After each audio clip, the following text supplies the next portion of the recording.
Hi everyone, my name is Gail D'Souza and I'm a love coach and soulmate expert. Today I wanted to talk about the dark night of the soul, then gravitate to your soulmate. Now with this, it's a very sensitive subject, especially for those who've entered into a spiritual world where they learn information very rapidly than what they're ready for.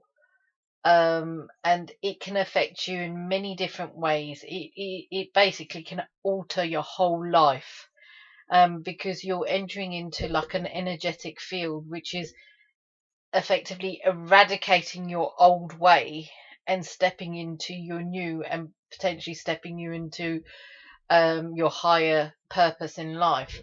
But more often, how this has happened, because there's not enough experienced teachers out there.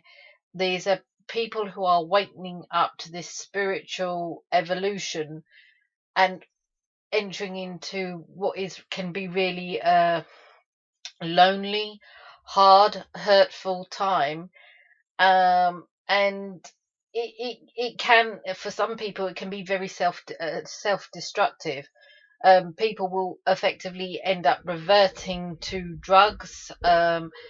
They will revert to all sorts of things because this becomes a high frequency of energy that affects your mind, your body, your spirit, and everything. Um, there's some teachers out there who do even practices of yoga who don't even understand the full severity of inducing some of the exercises, especially something like Kundalini, which is a very powerful yoga exercise where it's using breathing techniques and everything like that. Um, some places where it can be brought on is things like, for example, spiritual entities such as organizations that teach Kabbalah, and even entities that have this theta bridge coding organizations, which in theory could even be deemed as a bit cultish. So when this happens, it can affect you in many different ways. Um, Even this, you all of a sudden your senses become heightened.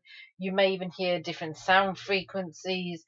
You all of a sudden start seeing synchronicities in weird forms. You all of a sudden become psychic. All these things are actually effectively catapulting you into your higher self, but not many people understand this process. So when you're going on your own, you end up finding yourself researching. Now, all I can say is when this process does happen, I'm reaching out to all of you.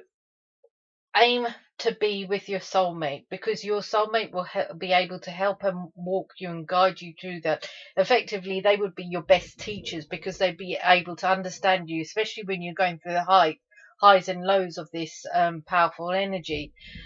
Once again, even drugs can induce this. People are taking all forms of MDNA, BNA, FEMA, FNA, whatever.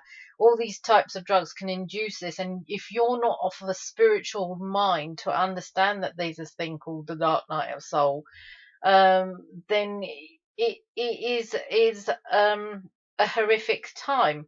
But then at the same time, if you're aware consciously and knowing that there is this process when you delve deeper into some spiritual doctrines, that the journey is for effectively to you to unite with your soulmate, and then your purpose in this journey is to obviously your journey towards effectively enlightenment, following the path of God, and all things like that. Now, all I can say is it can be it can be a time of growth, of learning yourself. So if it does happen and activate, reach out to good teachers that can help you in this process. I myself understand it because I went through it my own process, and I came out of it much stronger. but some people it can actually break them. And and if people out there can actually turn around and say that you're not mentally stable on that basis. But to be honest, I wouldn't believe them. I wouldn't listen to them, and I'd just seek out a good teacher who could help you, which will help you, guide you through love, compassion, and even help you into step into the journey with your soulmate. So if this was a bit too far out for people who don't understand the Dark Night of Soul, don't worry. You don't need to know much about this lesson. Thank you. My name's Gail D'Souza, and I'm a love coach.